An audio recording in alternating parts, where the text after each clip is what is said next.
Boxing Day football, the perfect time to enjoy the best games, and we were not disappointed this time. Except of course if you support Liverpool, Leeds, Burnley, Watford, Everton or Brentford. But unconventional times require unusual answers, and the games this week were a goal fest. Here's the Premier League Roundup.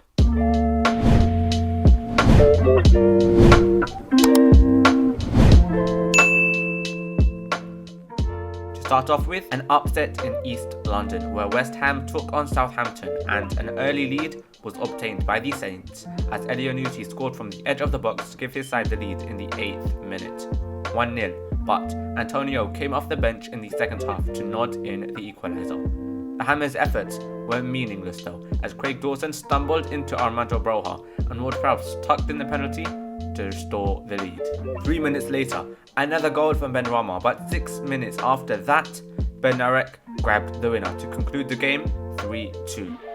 Shocked, confuddled, many West Ham fans would have wondered what went on as they moved down to 6th, gaining 1 point from 9. If this form continued, they could be saying goodbye to European football, let alone Champions League football. Staying in London, but up to Spurs as they played Crystal Palace.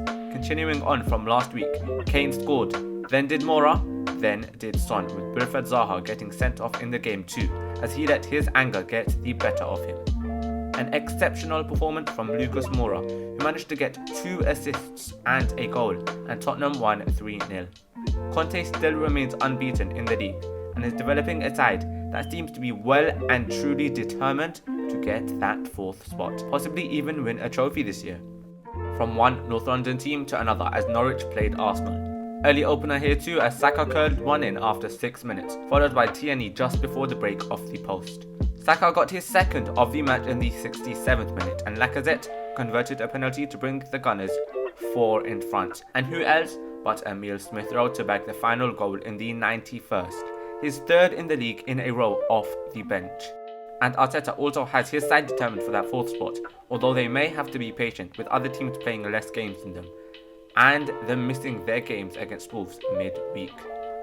Tough fixtures ahead, Arsenal cannot be complacent after this 5-0 win, with Manchester City and Spurs next in the league, not to mention the 2 legs against Liverpool and playing Nottingham Forest in the FA Cup.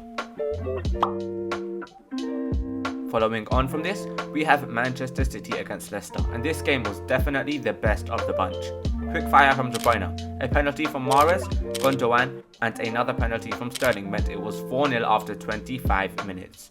Such was the scoreline at half-time, but Leicester came back firing with Maddison in the 55th, Ademola Lookman and Iheanacho all scoring within 10 minutes, and the comeback was well and truly on.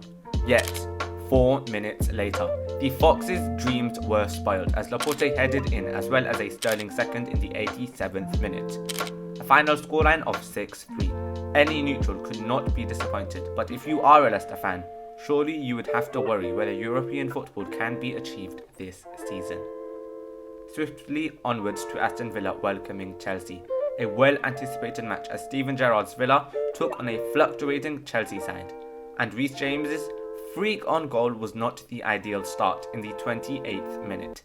Despite this, Matty Cash conceded a foolish foul in the box and the penalty was given, and at that point there was only one outcome as Jorginho calmly got it beyond Martinez to draw the game level. Lukaku came on at half-time, and this substitution was a good one as he scored 11 minutes into the second half, giving his side the lead, and another Jorginho penalty ensured that the Blues received all 3 points.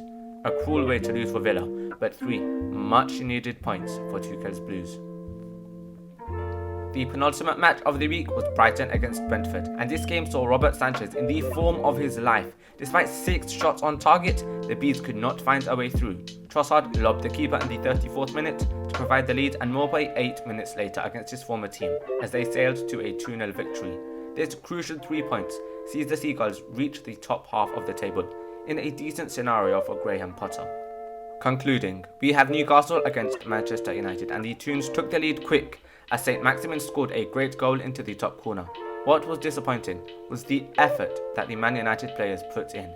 It seemed like they were all just poor, and at halftime Rangnick decided to bring on Sancho and Cavani. Cavani scored in the 71st minute, and the game ended this way, 1-1. De Gea once again pulling off a magnificent save, ensuring that the Red Devils were not embarrassed away from home. 8 shots on target. This would be a massive opportunity dropped for Eddie Howe, who is keen to escape the relegation zone, and a big blow for Manchester United in their efforts for top 4. But the Premier League returns quickly, today in fact, and these are some of my predictions. Leicester against Liverpool, and Klopp has his midfield back at full strength. 3-1 for me, as Liverpool have also had a rest on the weekend. Rodgers will not like his return to the side. Brentford against Manchester City. These two very attacking sides, and I think it will be another high-scoring match. 5-2 to the Citizens. Those are some of mine, and the rest are down below, but tell me yours in the comments. Until next time though, goodbye.